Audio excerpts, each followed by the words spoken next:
They're a major contributor to emissions in the capital, and now the mayor wants vehicles cut by a third to help hit climate targets. One option, a daily charge to drive. Karen was about to buy a new fleet of vans for her maintenance company. Not anymore. You wouldn't travel in because it's going to cost you too much. And then the time to find a space, to park, the charges you've got to charge, there's going to be no workers in London left. The flash flooding that we saw last summer is just one impact of climate change on the capital, says the mayor.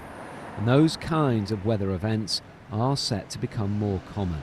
The mayor now wants TfL to draw up plans that could be implemented by the next election in 2 years' time.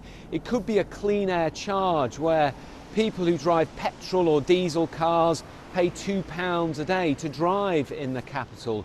Or the ultra-low emission zone could be expanded out to cover the whole of London. Or there could be a boundary charge, so if you live outside the capital, you pay to drive in. Just months ago, the mayor introduced a wider pollution charging scheme, the ULEZ, or ultra-low emission zone. Many changed vehicles to become compliant with that scheme. Long-term road pricing, paying per mile, looks almost inevitable. Lots of people have just bought a new car because of the ULEZ, your flagship scheme. What do you say to them? They're now perhaps going to have to pay £2 a day. Well, no, if they're ULEZ compliant, they don't have to pay the fee for the ULEZ if it is expanded for Greater London. I've not made up my mind yet. TfL will go and engage and consult. But the daily charge they'd have to pay, wouldn't they? Well, it's hypothetical. It's one of the 4 options. In London, nearly half of all households don't own a car. City Hall wants to encourage those who do to walk or cycle or take public transport. But changes to road use are always contentious.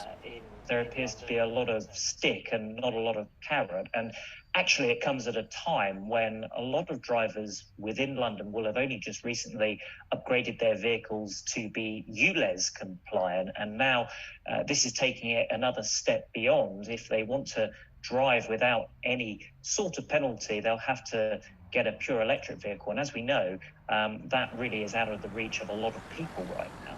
We all know there's too many cars on London's roads at the moment. And so we're really pleased to see the Mayor's announcements today, which will help us move towards addressing this in the future. We know that the status quo can't continue. We have to accelerate the pace of change to achieve net zero.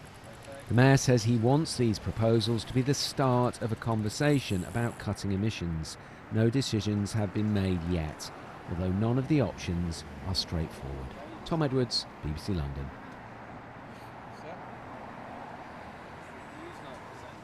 In Clapham, this was the reaction.